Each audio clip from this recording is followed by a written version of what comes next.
नमो अरिहन्ताणं नमो सिद्धाणं नमो आयर्याणं नमो वज्जायाणं नमो लोये सव्वसाहुणम् एसो पंच नमुक्कारो सर्वपावपणासनो मंगलाणं च सव्वेसिं परमं हवै मंगलम्।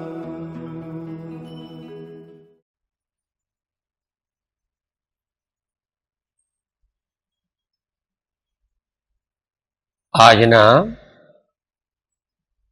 સ્વાધ્યાયના ઉપક્રમમાં ગઈકાલે આત્મજ્ઞાન પ્રાપ્તિની પૂર્વ ભૂમિકા એ વિશે જે વિચારણા કરી હતી તે વિશે પ્રશ્નોત્તરી થાય, પરસ્પર વિચારણા થાય, એનો વિસ્તાર થાય અને આપણે જાગૃત હોઈએ તો એ સદબોધના સંસ્કાર આપણા અંતરની અંદર ઉતરી શકે. અને જો સદબોધના સંસ્કાર અંતરમાં ઉતરે તો એ ભવાંતરમાં પણ સાથે આવે. આ ભવમાં તો ફાયદો કરે પણ ભવાંતરમાં પણ સાથે આવે. અને જો આ જે કાર્ય આત્મજ્ઞાન પ્રાપ્તિનું આ ભવમાં પૂરું ન થયું હોય તો આગલા ભવમાં એ સંસ્કારો આપણને આત્મજ્ઞાન પ્રાપ્તિનું કાર્ય પૂરું કરવામાં મદદરૂપ થાય.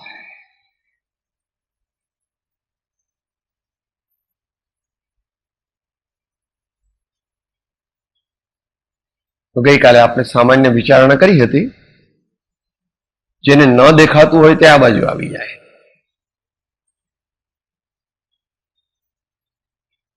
ત્રણ મિનિટમાં રિવિઝન કરી જઈએ. આત્મજ્ઞાનની ઉત્પત્તિ પરમાર્થી આત્માનો અનુભવ થવાથી થાય છે.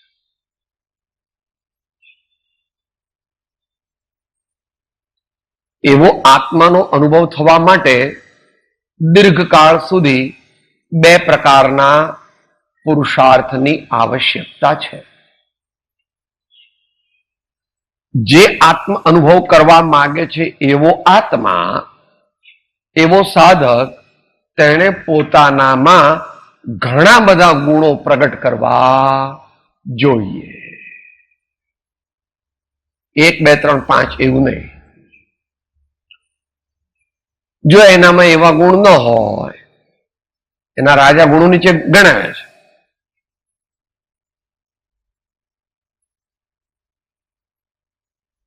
ગઈકાલે વિચાર્યું હતું વેદાંતમાં મુખ્ય ષડ સંપત્તિ એ રૂપે કહ્યું છે. મહાપુરુષોએ આત્માર્થીના લક્ષણ કયા છે, મુમુક્ષુના લક્ષણ કયા છે, અને એથી આગળ પ્રાયોગિક દ્રષ્ટિએ વિચારીએ તો માર્ગાનુસારીના 35 ગુણો અથવા શ્રાવકના 21 ગુણો, આ બધાને લક્ષ્યમાં રાખીને મારા જીવનમાં આ બધા ગુણો પ્રગટ્યા છે કે નહીં, હું એને પ્રગટાવવા માટે કે રાત દિવસ કેટલો પ્રયત્ન કરું છું, શું શું પ્રયત્ન કરું છું, એવો વિચાર અને એવો ઉદ્યમ જો કરીએ તો એ ગુણો પ્રગટ થવાના ચાન્સ છે.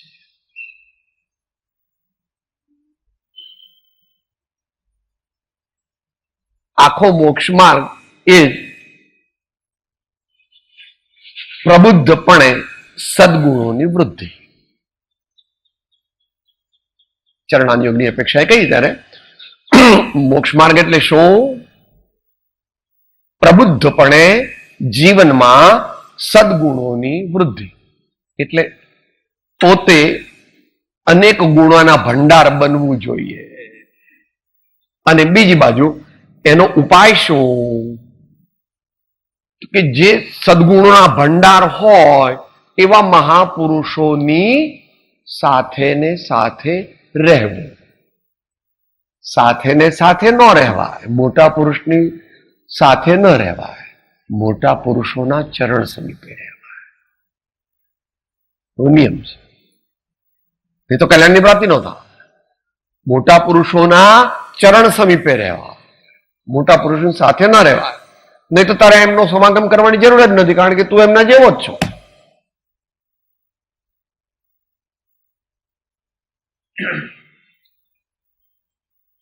એવા સત્સંગની ઉપાસના કરવી જોઈએ. તે સત્સંગની ઉપાસનામાં સદબોધની પ્રાપ્તિ થાય છે. જો સાચો સત્સંગ હોય તો અવશ્ય સદબોધની પ્રાપ્તિ એમાં થાય છે. અને એ સદબોધ કેવો હોવો જોઈએ અથવા કેવો હોય તો એ શ્રેષ્ઠ છે, એને વિશે થોડુંક 4 લીટીમાં પરમ તત્વજ્ઞ શ્રીમદ રાજચંદ્રજી શું કહે છે? શેની વાત ચાલે છે? આપણે કેવો સત્સંગ કરવો જોઈએ, એ સત્સંગમાં જ્યારે જઈએ ત્યારે શું થાય પ્રાપ્ત? કોની વાત ચાલે છે? આ જીવની વાત ચાલે છે. દુનિયાના જીવોની વાત નથી ચાલતી. દુનિયાના જીવો માટે તો ગઈકાલ વાત થઈ ગઈ હતી. એ આખી જિંદગી સત્સંગ કરે એ એવા ને એ વાત છે. કારણ કે પોતાની તૈયારી નથી, રિસેપ્ટિવિટી ન હોય તો ગમે તેવો ઉત્કૃષ્ટ સમાગમ થાય તો પણ તેનું ફળ પ્રાપ્ત થતું નથી. હવે આવા સત્સંગમાં શું થાય અથવા શું થવું જોઈએ એ અહીંયા આપણને એની એક ગાઈડલાઈન આપી છે.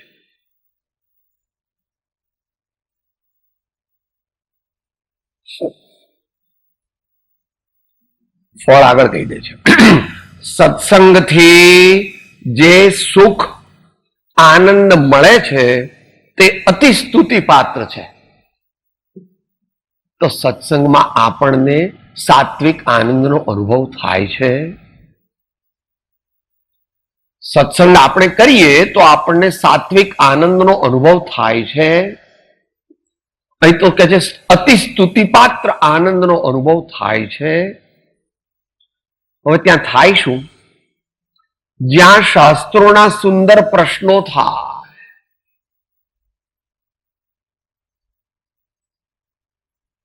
પ્રશ્નોત્તર રૂપી સ્વાધ્યાય રૂપી તપ ભગવાન મહાવીર સ્વામીએ કહ્યું છે. અને નીતિશાસ્ત્રમાં પણ કહ્યું છે, કાવ્ય શાસ્ત્ર વિનોદેન કાલહ ગચ્છતિ ધીમતામ. મહાપુરુષોનો સમય શેમાં જાય? કાવ્ય, શાસ્ત્ર અને વિનોદ. એટલે ત્યાં આગળ નિર્દોષ સુખ, નિર્દોષ આનંદ લ્યો ગમે ત્યાંથી ભલે. જ્યાં ઉત્તમ જ્ઞાન ધ્યાનની શું કથા થાય,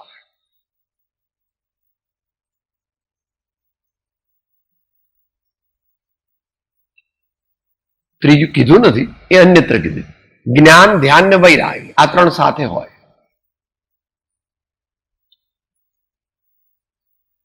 જ્ઞાન, ધ્યાન અને વૈરાગ્ય એ 3 સાથે ન હોય તો ખોટા છે. એકલું જ્ઞાન હોય તો આડંબર, અહંકાર અને અપ્રયોજનભૂત ચિંતન ઉપજાવે છે. એકલું ધ્યાન હોય, સત્સંગના યોગ વગર થયેલું ધ્યાન, તે તરંગ રૂપ હોય છે, કલ્પના રૂપ હોય છે. અને વૈરાગી તો બંનેનો બેઝ છે. વૈરાગ્યની અંદર ભક્તિ આવી ગઈ. વૈરાગ્યનો અર્થ શું છે? જગતના પદાર્થો પ્રત્યે આસક્તિ ન હોવી તે, પણ આસક્તિ વિના તો જીવ હોય નહીં, ગુણસ્થાન પ્રમાણે.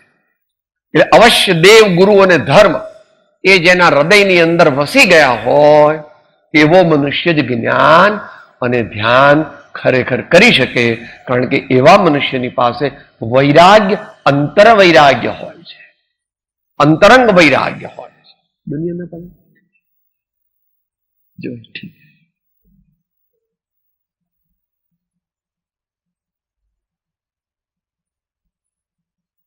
જ્યાં ઉત્તમ જ્ઞાન ધ્યાનની સુકથા થાય છે. સુકથા શબ્દ વિતંડાવાદનો નિષેધ કરે છે. કથા ન કીધું, કથા નથી, આ સુકથા છે.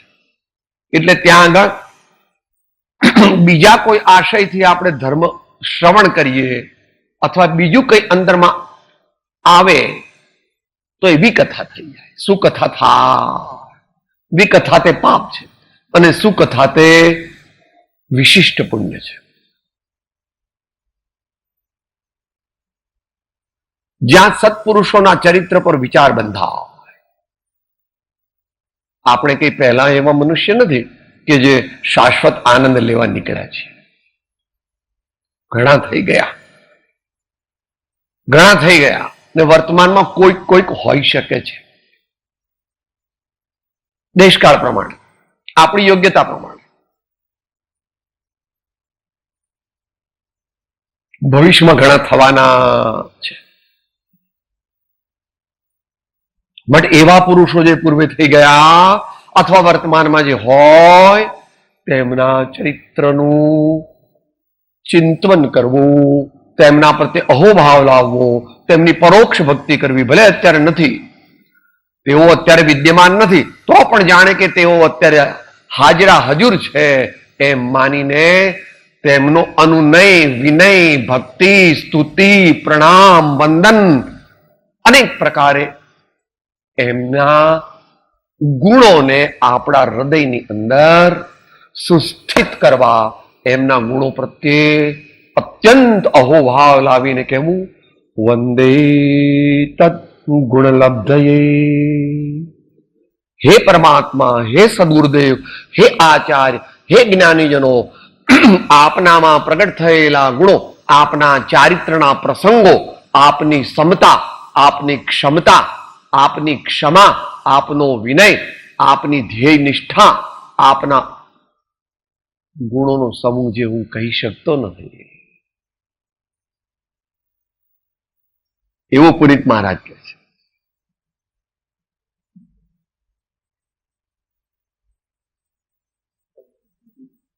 છેલ્લી કડી છે. હા, એના પહેલા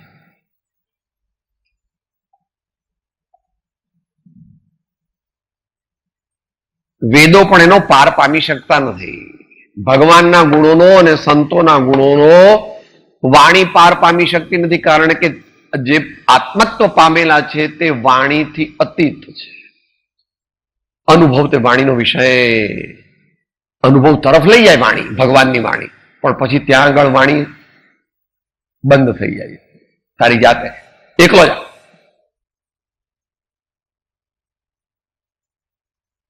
જોગેશ્વર નવ જાણે ભેદો, ગુણ લાગાતા થા કે વેદો, પામર ક્યાંથી જાણે પુનિતને, ગુણ ગુણ ના ભંડાર પ્રભુજી, ગુણ ગુણ ના ભંડાર પ્રભુજી. પરમ કૃપાળુ દીન દયાળુ, જીવન ના આધાર પ્રભુજી. જ્યાં સત્પુરુષોના ચરિત્ર પર વિચાર બંધાય, જ્યાં તત્વ જ્ઞાનના તરંગની લહરીઓ છૂટે. અત્યારે આનો સ્વાધ્યાય નથી, તત્વ જ્ઞાનના તરંગની લહરીઓ છૂટે. સદગુરુ, સત્પુરુષ હોય એ કઈ તૈયારી કરીને નથી આવતા કે હું શું બોલવાનો છું. જો આ જાયગા તો આ જાયગા. કોઈ ખાસ વ્યવહારિક પ્રયોજન હોય તો તૈયારી કરવી પડે. તૈયારી એટલે પોઈન્ટ. સત્સંગમાં કાંઈ નહીં.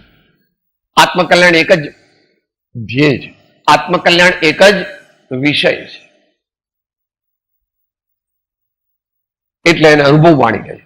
માટે જ્ઞાનીઓના શાસ્ત્રો લખાયા નથી પણ લખાઈ ગયા છે. અને જ્ઞાનીઓની વાણી તે બોલાતી નથી પણ એ તો અંદરમાં પ્રભુ પ્રેમ અને અતિન્દ્રિય આનંદ તે અંદર માયો નહીં, તે પછી વાણી દ્વારા બહાર નીકળી ગયો. એવા મહાપુરુષો છે. જો કે એટલી ઉચ્ચ કોટીના અત્યારે થતા નથી તો પણ એમનું ચરિત્ર અને એમની વાણી અત્યારે ઉપલબ્ધ તો છે. અને અત્યારે પણ યથાપદવી થાય છે. અત્યારે પણ યથાપદવી થાય છે. એટલે તરંગની લહરીઓ છૂટે છે. એમ ફુવારો ઉડે ને, સ્પોન્ટેનિયસ नेचर, कुछ गिनती नहीं. लूटो भाई लूटो, लूटो भाई लूटो.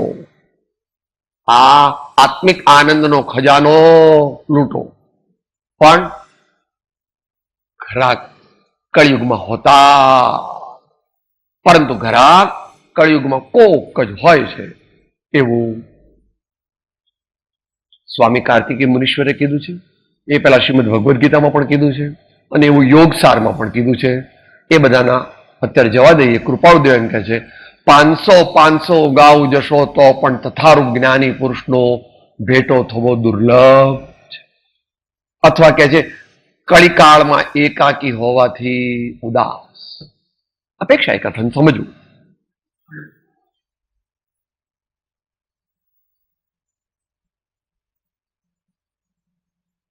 જ્યાં સરળ સ્વભાવથી સિદ્ધાંત વિચાર ચર્ચા, કેમ? આત્મકલ્યાણ માટે છે. સ્વાધ્યાય શા માટે કરવો નહીં? સાધના માત્ર શા માટે કરવી? પ્રથમ પોતાના કલ્યાણ માટે. કોઈ પણ સાધના પ્રથમ પોતાનું કલ્યાણ છે. પર કલ્યાણ પ્રાસંગિક છે, આનુષંગિક છે. કોઈક વાર પર કલ્યાણની મુખ્યતા હોય પણ એ અપવાદરૂપ છે. સ્વકલ્યાણની મુખ્યતા છે. કારણ કે સ્વ અધ્યાય છે, સ્વ અધિઆય. જ્યાં સરળ સ્વભાવથી સિદ્ધાંત વિચાર ચર્ચા, એટલે ત્યાં આગળ ચર્ચાઓ ન થાય, વિતંડાવાદ ન થાય, વાદ વિવાદ ન થાય. કે શું થાય? સમન્વય થાય. આપની વાત બરાબર છે, હું માનું છું, પણ આપણે આ દ્રષ્ટિકોણથી વિચાર કરીએ તો કેમ? આ દ્રષ્ટિકોણથી વિચાર કરી શકાય કે નહીં? સિદ્ધાંત એકલો કામ કરતો નથી. સિદ્ધાંત અધ્યાત્મની અપેક્ષા રાખે છે અને અધ્યાત્મ સિદ્ધાંતની અપેક્ષા રાખે છે. જે એકલો સિદ્ધાંત હોય તો તે શુષ્ક જ્ઞાન ને શુષ્ક ચર્ચામાં પરિણમે છે, અને એકલો અધ્યાત્મ હોય તો તે કલ્પનાની દુનિયા છે, પોતાની કલ્પનાની દુનિયા છે. એનાથી આત્મકલ્યાણ ન થાય. આનંદગંજી એનો નિષેધ કરે છે. દ્રવ્ય અધ્યાત્મ, નામ અધ્યાત્મ, ઠવણ અધ્યાત્મ છંડો રે, ભાવ અધ્યાત્મ નિજ ગુણ સાધે તો તે હસુ રઢમંડો રે. ભાવ અધ્યાત્મ નિજ ગુણ સાધે તો તે હસુ રઢમંડો રે. તો સરળ સ્વભાવથી સિદ્ધાંત વિચાર ચર્ચા, જ્યાં મોક્ષજન્ય કથન પર પુષ્કળ વિવેચન થાય. સાહેબ થાકી ગયો, સાહેબ કંટાળો આવે,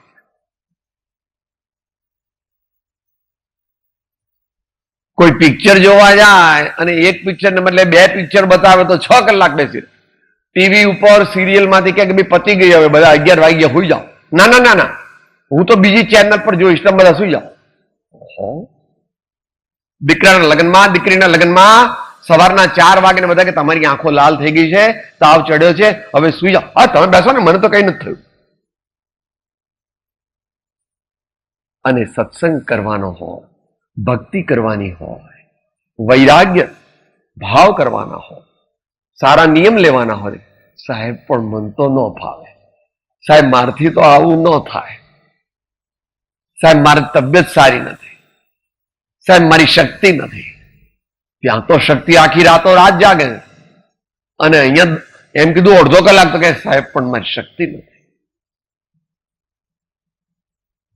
એનું કલ્યાણ થઈ શકે. ધડ પર માથું નથી એમ જાણીને પુરુષાર્થ કરે તેનું કામ. શરૂઆતમાં નહીં, આગળની સ્ટેજ પર પહેલા તો થોડો થોડો પુરુષાર્થ કરે. જયારે ગાડી ચાલુ કરીએ ત્યારે કઈ 120 ન હોય. મર્સિડીઝ છે તમારે અથવા સિટી હોન્ડા છે અને ત્યાં એક્સપ્રેસ વે પર ચલાવો, જયારે ચાલુ થાય ત્યારે તો 40-50 હોય, પછી 70-80 થાય, પછી 100 થાય, પછી 120 થાય. ગાડી બેસ્ટ કન્ડિશનમાં છે, ડ્રાઈવરને પોતાનામાં વિશ્વાસ છે, રોડ કન્ડિશન્સ બેસ્ટ છે. It picks up gradually. પણ આત્માનો અનુભવ કરવો હોય તો ગાડી ટોપ ગિયરમાં એકવાર તો મૂકવી જ પડે.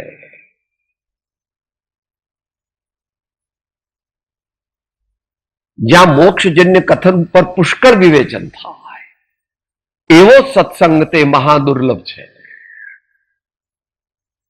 એટલે સુધી લઈએ એવો સત્સંગ હોય. આ તમે લખ્યું અહીંયા આગળ કે સત્સંગ કરવો, તો સત્સંગમાં શું કરવાનું? લો, એકબીજાને મોહામ બેહી રહેવાનું. શું કરવાનું સત્સંગમાં? શું કરવાનું? સત્સંગ તો અસંગ થવા માટે છે. સત્સંગ તો આત્માનો અનુભવ કરવા માટે છે. સત્સંગ તો મોહનો નાશ કરવા માટે છે. એ વાત આવી ગઈ. સત્સંગત્વે નિસંગત્વમ, નિસંગત્વે નિર્મોહત્વમ, નિર્મોહત્વે નિશ્ચલ ચિત્તમ, નિશ્ચલ ચિત્તે જીવન મુક્તિ. એટલા માટે સત્સંગ. તો એટલી વાત આપણે કરી અને એમ પણ કીધું કે આ પ્રાપ્ત કરવું હોય તો આનો રૂઢી રીતે ઉપાસના કરવી, અને આ ખરેખર ત્યારે જ કર્યું કહેવાય કે જ્યારે આમાં પણ યોગ્યતા હોય. એટલું આપણે લઈએ, કારણ કે અત્યારે સ્વાધ્યાયનો પ્રસંગ નથી, પ્રશ્નોત્તરીનો પ્રસંગ છે. માટે હવે વિચારીએ આગળ.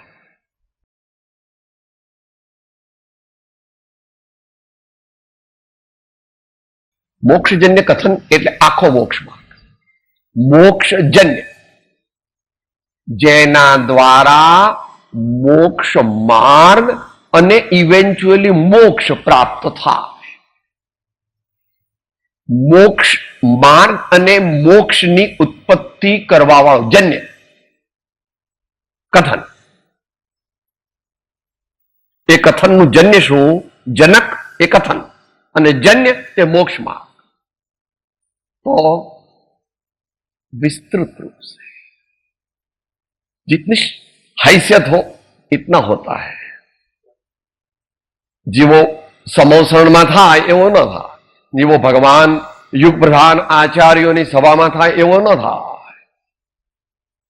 એવો પુણ્ય પણ નથી, એવી પવિત્રતા નથી, એવું વક્તાની પણ યોગ્યતા નથી ને શ્રોતાની પણ યોગ્યતા. કાંઈ વાંધો નહીં. તમે તમારો 36 રૂમનો બંગલો હોય તો મારા 2 રૂમ તોડી નાખું? મારા તો 2 રૂમ બરાબર છે. તમારો 36 રૂમનો બંગલો કઈ પણ, હું એવો દ્રષ્ટાંત છે, હું પણ એવો વિચાર કરું કે મારે પણ એક દિવસ 36 રૂમનો બંગલો બાંધવો. પાતો દ્રષ્ટાંત છે, બંગલો બાંધવા જેવો નથી. આ તો ભગવાનના ગુણો મારે પ્રાપ્ત કરવા. ભગવાનના તો ન થાય. પહેલા તો જ્ઞાનના ગુણ પ્રાપ્ત કર. જ્ઞાનીના ગુણ પ્રાપ્ત ન થાય. પહેલા તો મુમુક્ષુના ગુણ પ્રાપ્ત કર. વિશાળ બુદ્ધિ. નોટ ગેટિંગ અપસેટ કે સાહેબ તમે ગધેડા છો. સાચી વાત છે. મારો 9મો ભાવ આપે જાણ્યો. આપ મહાપુરુષ છો. હું આપના ઇન્ટુ બ્રેકેટ અવધિ જ્ઞાનને વંદન કરું, કારણ કે કુ અવધિ છે, એને કહેવું નહીં એવું. તમે મારો 9મો ભાવ જાણી લીધો, એટલા બધા મહાન છો, તમે મને કહો છો કે તમે સાહેબ ગધેડા છો. સાહેબ મહાપુરુષ છો. સારું કરું. બીજું કઈ?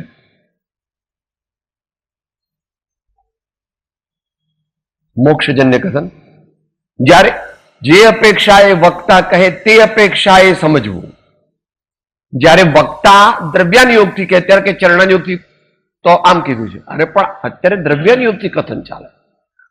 ચરણાયુગ થી જયારે કહે ત્યારે ચરણાયુગ થી શું આપણે આપણી જાતને મોડિફાઈ કરવી પડે એવું ભગવાન અકલંક દેવે કહ્યું છે. નઈની વ્યાખ્યા એવી કરી છે. વક્તાના અભિપ્રાયને અનુસરીને જ્ઞાન પ્રાપ્ત કરવું તેને શું નહીં કહીએ છીએ. વક્તાના અભિપ્રાયને અનુસરીને જ્ઞાન ઇમ્બાઇબ કરવું, જ્ઞાન પ્રાપ્ત કરવું, એને નહીં શું નહીં કહીએ છીએ. નહીં તો ભગવાનની આખી બધી વાણી જૂઠી કહી દીધી.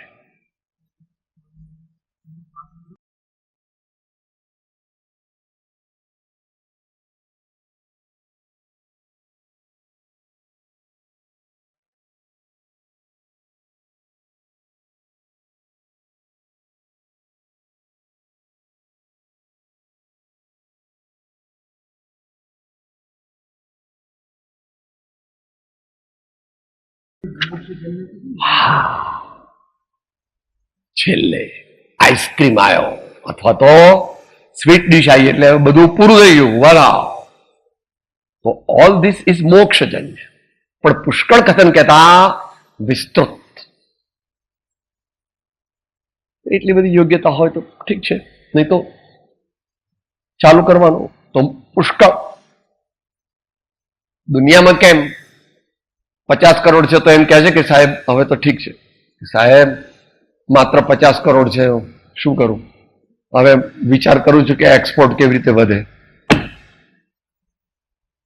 દુનિયાને કારણ કે અર્થ અને કામ એ બે જ એને જીવનના ધ્યેય માન્યા છે.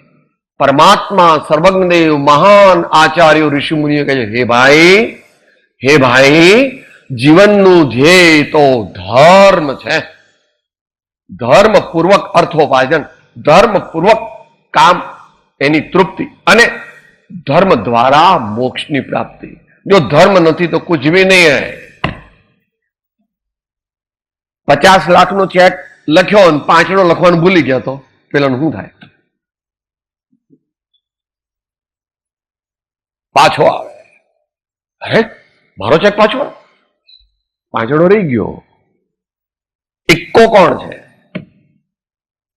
ઇક્કો એ પોતાની પાત્રતા છે, પોતાનો એવો ભાવ છે કે ધર્મ સહિત હું જે કરીશ તે કરીશ, ગમે ત્યાં હોઉં ને ગમે ત્યાં. એવું નથી કે ધર્મ કોઈ અમુક અહીંયા હોઉં ત્યારે ધર્મ પૂર્વક મારું જીવન જીવું, નહીં. સીતા માતા શ્રી રામ ભગવાનને કહે છે, હજુ ભગવાન નહોતા થયા, ભલે તમે સીતાને છોડી દીધી, તમે બહુ દુઃખમાં આવ્યા એટલે તમે સીતાને છોડી. હું જાણું છું સીતા રામના હૃદયને બરાબર જાણે છે, ભલે આપણને ખબર ન હોય. તમે માનતા હોય સીતાને શું ખબર પડે? રામના શ્વાસોશ્વાસ અને એના રોમે રોમને જાણે એવા મહાજ્ઞાની સીતા માતા છે. એ કોઈ આપણા જ્ઞાનનો વિષય નથી. એકદમ લોકો ખબર ન પડે કે સીતા માતા એટલે કોણ, તોય પણ કહે છે આનાથી વધારે દુઃખ પડે અને કદાચ તમારે મોત આવે તો મોત સ્વીકારી લેજો, પણ ધર્મ છોડતા થઈ જાઓ. એવું સેનાપતિને કહી દીધું. તમે તારે કહેજો આર્યપુત્રને કે મરી જજો તો વાંધો નહીં, પોતાના પતિ મરી જાય એવું કોઈ કહે? પણ કહે છે કેમ? પહેલો ધર્મ અને પછી જીવન. એટલા બધા મોટા પુરુષ છે, એટલા બધા મોટા પુરુષ છે. આવી શ્રદ્ધા જયારે થાય આપણા જીવનમાં ત્યારે આપણું કલ્યાણ ઉત્તમ કલ્યાણ થાય. ભાઈ કલ્યાણ તો છે જ. ધર્મ કરે, ભાવપૂર્વક કરે તો કરોડપતિ ને અબજપતિ ને મોટો રાજા ને મોટો દેવ ને કદાચ એવો બહુ મોટો અહમિન્દ્ર ને એવું બધું થાય. મર્સિડીઝ ની સોનાની હજારો ગાડીઓ હોય, કેટલાય વિમાનો હોય, કેટલાય પુષ્પક વિમાનો હોય, એ બધાથી સુખ નથી. આ વિશ્વમાં કોઈ પદાર્થ મળવાથી સુખ પ્રાપ્ત થઈ શકતું નથી. શાશ્વત આનંદ તો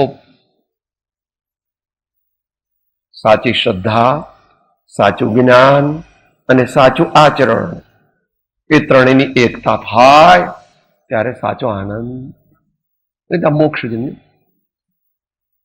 બધા દ્રષ્ટિકોણથી જાણવું અને મધ્યસ્થ રહેવું. કોઈ ક્રોધ કરી નાખે, કોઈ ગાળો દે, કોઈ વાદ વિવાદ કરે, તો પણ આપણે સ્વાધ્યાયની પહેલી કન્ડિશન એવી મૂકી સ્વામી કાર્તિકેય મુનિ, જેમાં પરનિંદા ન હોય. બરાબર ને? જેનાથી તત્વનો નિર્ણય, જેનાથી સંકલ્પ વિકલ્પની મંદતા અને જેમાંથી ધ્યાન દશામાં સરકી જવા, એને ભગવાન તીર્થંકર ભગવાનની આજ્ઞાથી સ્વામી કાર્તિકેય મુનીશ્વર કહે છે એનું નામ સ્વાધ્યાય. આપણા સ્વાધ્યાયમાં બીજાની નિંદા હોય, બીજા વિશે કંઈક વાત, આને કઈ ખબર નથી પડતી, આમ તો સંસ્કૃત પ્રાકૃત આવડતું નથી, આટલા શાસ્ત્રો તો એને વાંચ્યા નથી, શું એનામાં અક્કલ હોય? વિસ્તૃત શાસ્ત્ર જ્ઞાન આત્મજ્ઞાનની પ્રાપ્તિ માટે જરૂરી. પ્રયોજનભૂત તત્વને જાણીને એપ્લાય કરવા માંડો. થોડુંક જાણો પણ પ્રયોજનભૂત જાણી એને એપ્લાય કરો. પ્રયોગ એ મુખ્ય છે. મોક્ષ માર્ગમાં પ્રયોગ તે મુખ્ય છે. ઘણું બધું શાસ્ત્ર જ્ઞાન હોય એવી જરૂર નથી. હોય તો ઠીક છે, પણ ન હોય તો જ એને આત્મજ્ઞાન થાય એવું શાસ્ત્રમાં પછી દ્રષ્ટાંત બધા આપ્યા.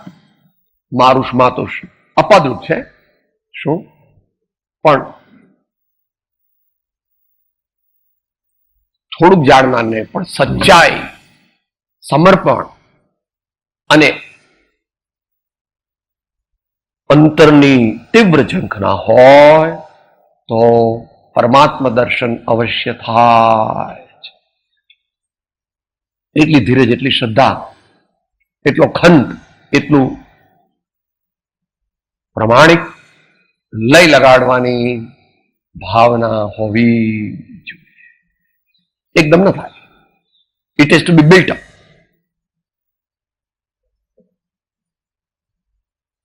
દીર્ઘકાળ સુધી યથાર્થ બોધનો પરિચય થવાથી બોધ બીજની પ્રાપ્તિ થાય. માટે કઈ સાહેબ લોટરી લગાડો ને, તમારો હાથ મૂકી દો ને કે તમે એવું કરો કે અમારું આત્મજ્ઞાન નહીં હોતા. ऐसा तो कहा जाता है, વ્યવહારમાં એવું કહેવાય, એ બરાબર છે, એ પણ કોઈ અપેક્ષા એ સાચું છે, પણ એ પરમાર્થની અપેક્ષા એ સાચું નથી. જપ તપ और व्रतादि सब तहां लगी भ्रमरूप, जहां लगी नहीं संत की पाई कृपा. गुरु के उपदेश समागम से जिसने अपने घट भीतर में ब्रह्मानंद स्वरूप को जान लिया, उन साधन योग किया न किया वगैरह. कहिए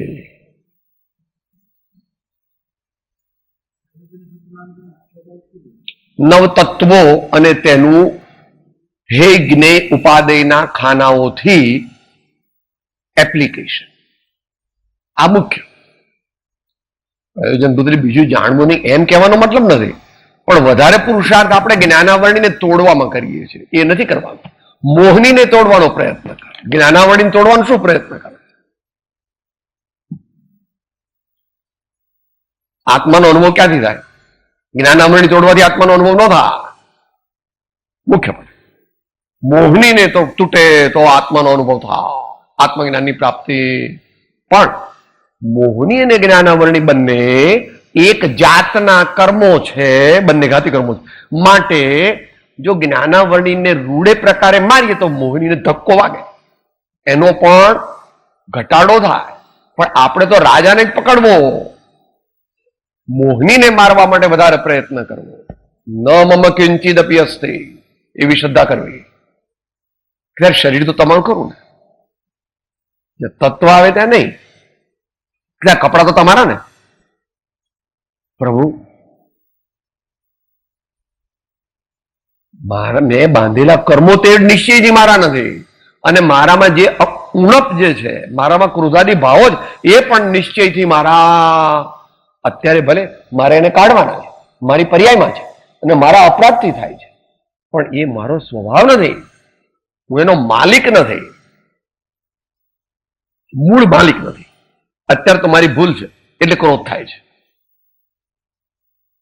એટલે એને મારવાનો પ્રયત્ન કરવો જ પડશે, એને કાઢવાનો પ્રયત્ન કરવો જ પડશે. એમ આત્મસિદ્ધિમાં મોક્ષનો ઉપાય કહો ને, સમયસરમાં કહો. બે ગાથા બોલો. કર્મ બંધ ક્રોધાદિથી હણે ક્ષમાદિકતે પ્રત્યક્ષ અનુભવ સર્વને તેમાં શો સંદેહ. જીવ વર્તતા ક્રોધાદિમાં સંચય કર્મનો થાય છે સૌ સર્વદર્શી એ રીતે બંધન કહે છે જીવને. માટે કોઈ પણ જ્ઞાની પુરુષોએ ક્રોધ કરવાનું કહ્યું નથી. ક્ષમા રાખો તો કલ્યાણ થાય. કોઈ પણ મહાપુરુષ, નાત જાતનું કઈ નહીં, કોઈ પણ સંપ્રદાયનો હોય. શ્રીમદ ભગવદ્ ગીતામાં તો 3 ને નરકના દ્વાર કહી દીધા.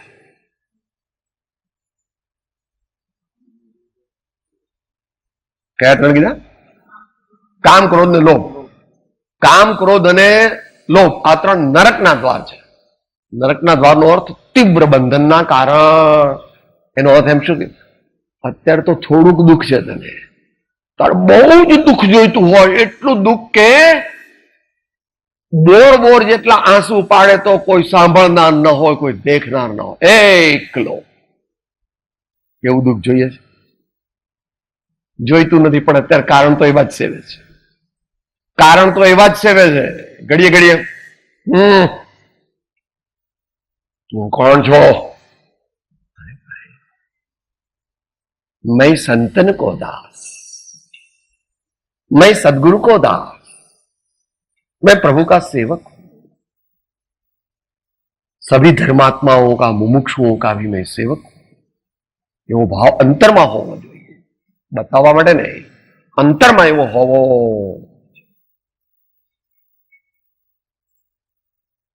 એટલે પ્રયોજનભૂત તત્વો જે જીવ અને અજીવ એ 2 મૂળ તત્વો છે. અજીવ એ જ્ઞેય છે, પણ એ હે જ્ઞેય છે. જ્ઞેય છે પરંતુ કે સાહેબ હું આઈસ્ક્રીમ ખાઉં પણ ક્ષમતા રાખું, પણ તો ઓછો ખાને, અને આઈસ્ક્રીમની જરૂર શું છે તારે ખાવાની? ત્યાં પૂરણપોળી ખાઉં ક્ષમતા રાખું, પણ અડધી જ ખાને, એનો સામા વાળાનો વિનય રાખવા માટે. મને બીજી રોટલી આપો સાદી. બહુ રસ ખાઈએ, બહુ પૂરણપોળી ખાઈએ, બહુ આઈસ્ક્રીમ ખાઈએ તો પછી શું થાય? जिसका भोजन अच्छा उसका भजन अच्छा होगा. દરેક વસ્તુ. ક્યાં જાઓ છો? કે આમ જ તો ફરવા જવું છે. ક્યાં? બસ ચોપાટી પર ફરવા જવું. ચોપાટી પર ફરવા ન જવાય. ચોપાટી પર બધી ભેળની વાસ આવે એટલે તારું ત્યાં મન જાય, અને બધા કપડાં પહેરીને બધા કુટુંબ સાથે આવે એટલે તારું મન વિક્ષેપિત. ત્યાં જવાની જરૂર નથી. મંદિરમાં જા, ઉપાશ્રયમાં જા, એકાંતમાં જા, સંતો પાસે જા. વ્યવહાર વિવેક ક્ષણે ક્ષણે રાખવો પડશે. આગળ વધેલા સાધકોએ બહુ ધનવાન મનુષ્યોની સોબત કરવી નહીં. આગળ વધેલા મનુષ્યોએ, ધનવાન એટલે અજ્ઞાની ધનવાન, એની બહુ સોબત કરવી આવે.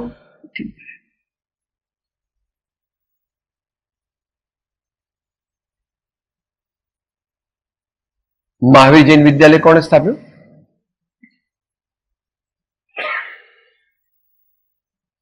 પંજાબ. આત્મારામજીના શિષ્ય હતા. વડોદરાના હતા મૂળ તો. જેમણે લખ્યું છે, હું જૈન પણ નથી, હિન્દુ પણ નથી, મુસ્લિમ પણ નથી, ખ્રિસ્તી પણ નથી, હું તો સત્ય, શાશ્વત સત્યની પ્રાપ્તિ માટેનો એક શોધક છું. આપણે અહીંયા અર્વાચીન જૈન જ્યોતિર્ધર્મ લીધા છે એમને.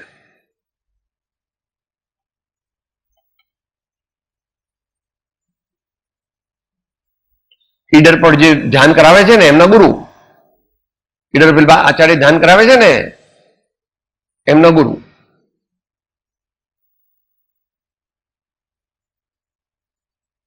એ કહેતા પોતાના સાધુ સાધુઓને, તમારે બહુ શ્રીમંતોનો પરિચય પણ ન કરવો અને બહુ શ્રીમંતોને બોધ પણ ના આપવો. બહુ શ્રીમંતનો અર્થ છે કે જે પોતાનું શ્રીમંત માને છે તે. એમ મૂર્છા છે, કારણ કે એનું ધ્યાન હંમેશા પૈસામાં છે. મૂર્છા. જ્ઞાની તીર્થંકર આદિની વાત નથી ચાલતી. ચક્રવર્તી આદિની વાત નથી ચાલતી, ઇન્દ્ર આદિની વાત નથી ચાલતી, કારણ કે એમને તો જ્ઞાની છે, ક્ષાયિક સમિત જનરલ. એક કનક અરુ કામિની દો મોટી તલવાર, ઉઠ્યો થો जिन भजन को बीच में लियो मार. આ 5 વસ્તુની પાછળ જે હોય એને આત્મા મળે નહીં. કીર્તિ, કાંચન, કામિની, કાયા, કુટુંબ, એ બધું હોય કદાચ, પણ એની પાછળ ન હોય. એટલે પછી પાપ, પુણ્ય, આશ્રમ અને બંધ એ હેય તત્વ છે, અને સંબર, નિર્જરા એ ઉપાદેય તત્વ છે. મોક્ષ તો ગંતવ્ય સ્થાન છે. મોક્ષ તો સર્વથા ઉપાદેય તો ગંતવ્ય સ્થાન છે. આવો પ્રયત્ન કરવો. પણ આશ્રમમાં જે પાપ પુણ્ય છે એની વિસ્તૃત સમજણ મેળવવી માટે સામાન્ય પાપ, સામાન્ય પુણ્ય, વિશેષ પુણ્ય, વિશિષ્ટ પુણ્ય અને પુણ્યાનુબંધી પુણ્ય.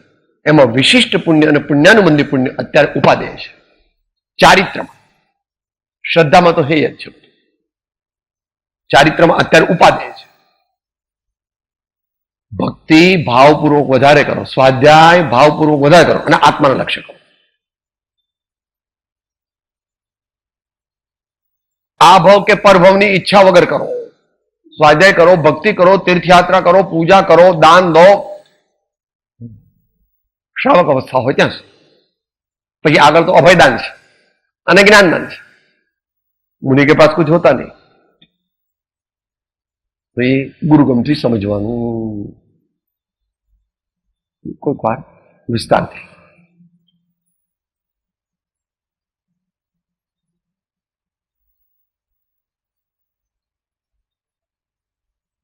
તમે કાગળ આપે છે એમાં કઈ સમજવાનું છે? એટલે એમાં તો બધા એમ કે આટલા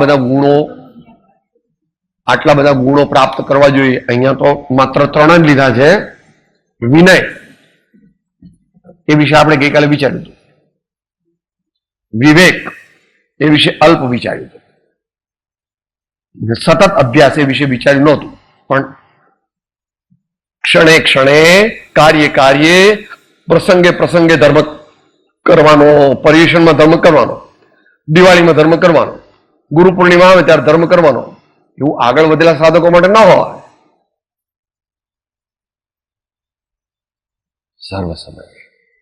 સર્વ સમયે આત્માને જાગૃત રાખવાનો પ્રયત્ન હું સર્વ સમયે કરું છું. દુકાન પર બેઠો હોય તો, બાળકને રમાડવું પડે તો, એવું પણ કહી દીધું. જાહેર સભામાં કહેવાની જરૂર નથી. મોટા પુરુષો કે છે ધર્મ કરવાનો કોઈ સમય નથી, ધર્મ કરવાનો કોઈનો ઇજારો નથી, મને એકલાને ધર્મ થાય. સહાય નહીં. નમો લોહી શબ્દ સાવ.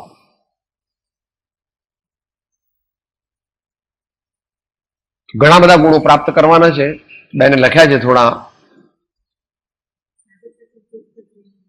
હા, જ્ઞાન પ્રાપ્ત કરવું, ઇન્દ્રિયોનો સંયમ કરવો, પરમાત્મા સદગુરુ અને સત્શાસ્ત્રોની ભક્તિ કરવી, ચિંતન કરવું, દાન દેવું, બુદ્ધિને જાગૃત રાખવી, પ્રજ્ઞાને ધારણ કરવાનો પ્રયત્ન કરવો, સાહસ કરવું. સાહેબ નિયમ લઉં ને પણ પછી તૂટે ને એટલે નિયમ નથી લેવો, એવું કાંઈ કીધું. નિયમ લઈને તૂટે ખરો. પોતાની શક્તિને અનુરૂપ ને પોતાની શક્તિ છુપાવ્યા વિના નિયમ લેવો જોઈએ. વ્યવહારમાં શું કરે છે? 10 લાખની સંપત્તિ છે અને 30 લાખનો વેપાર કરે છે, 20 લાખની લોન લે છે કે નહીં? તો ત્યાં તો એમ નથી કહેતો કે આ લોન લઈએ તો પછી ઊંધું થાય તો બધું એ થઈ જાય. પેલા તમારા જેવાને એવું નુકસાન જાય. બંધાને કોઈ દર નુકસાન જાય જ નહીં. વ્યવહારમાં તો ઘણા બધો સાહસ કરે છે અને પરમાર્થમાં જ્યાં આવે કે સાહેબ મારી તબિયત બગડી જાય, સાહેબ પછી ઘરવાળા લોકો સાથે ઝઘડો થઈ જાય, સાહેબ પણ આ તો મને ન ફાવે, સાહેબ આ તો પછી નિયમનો ભંગ થાય તો મોટું પાપ લાગે, ઓછું પાપ લાગે, પ્રાયશ્ચિત કર. કોઈ સત્કાર્ય થશે જ નહીં ને એમ કરીને નિયમ લેતો ન લેતો કોઈ દિવસ ધર્મ થાય જ નહીં. સાહસ કર્તવ્ય છે, સાહસ વિના સિદ્ધિ નથી. દુનિયાવી કાર્યોમાં પણ નથી તો પછી આ કાર્યમાં તો ક્યાંથી હોય? ધીરજ અને શ્રદ્ધા એ બંને આપણે શબરીબાઈ પાસેથી શીખવા. અડગ નિર્ણય એ ખરેખર તો સમ્યક દર્શન પ્રાપ્ત થયા પછી હોય. કેટલામો કળશ છે? સમ્યક દ્રષ્ટ એવ સાહસમિદમ કર્તુમ ક્ષમંતે પરમ યદ વજ્રેપી પતત્યમી ભયચલ ત્રૈલોક્ય મુક્તાધ્વનિ. એના ઉપરથી ગંગા સુધી કહે છે કે મેરુ તો ડગે પણ જેના મન ના ડગે ભલે ભાંગી તે જાય બ્રહ્માંડ રે. સહનશીલતા.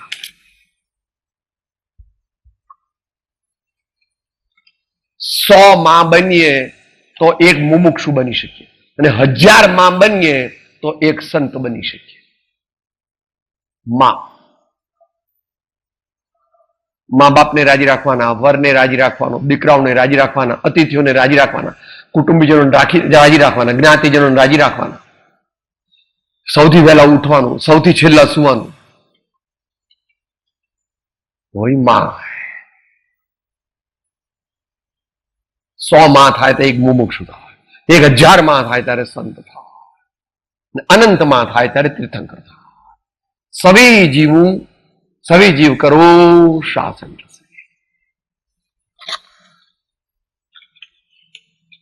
વાંચી જોજો, માત્ર ટાઈમ થઈ ગયો. શિસ્ત પાલન, નિયમિતતા, સાત્વિક વિનોદ, પ્રસન્નતા, અંતર્મુખતા, પરખ શક્તિ, સુયુક્તિ, બહુશ્રુતપણું, વિશિષ્ટ વિદ્વત્તા, સાપેક્ષ દ્રષ્ટિ, વિનય, સરળતા, સમર્પણ ભાવ અને સેવા ધર્મ.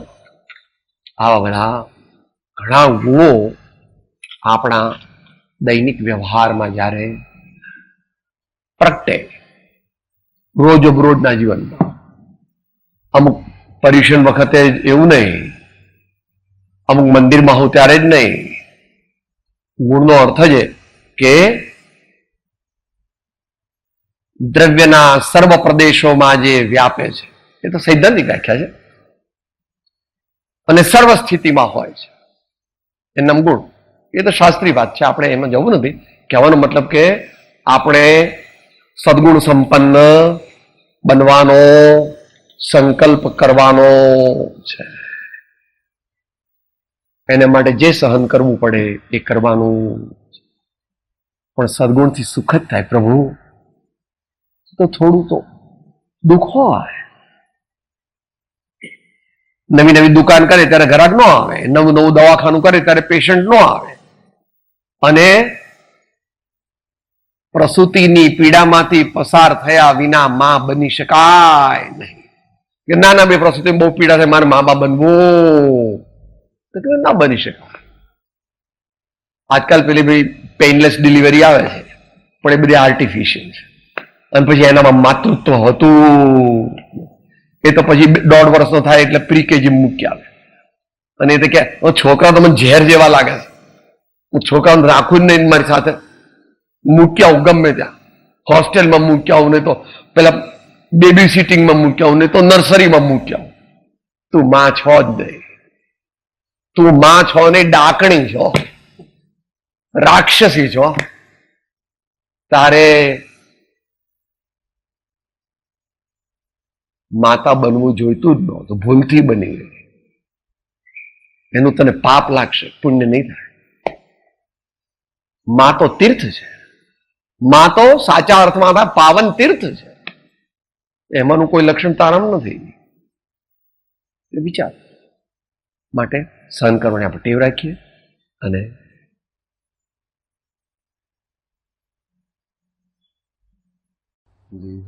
તો જેની દશા વર્તે દેહાતે તે જ્ઞાને ના ચરણમાં હો વંદન. ઉમાવીર સ્વામી ભગવાન કી सब संतन की ओम शांति शांति शांति। હું આત્મા છું, આપનો સેવક છું, સૌનો મિત્ર છું. હું આત્મા છું, આપનો સેવક છું, સૌનો મિત્ર છું. હું આત્મા છું, આપનો સેવક છું, સૌનો મિત્ર છું.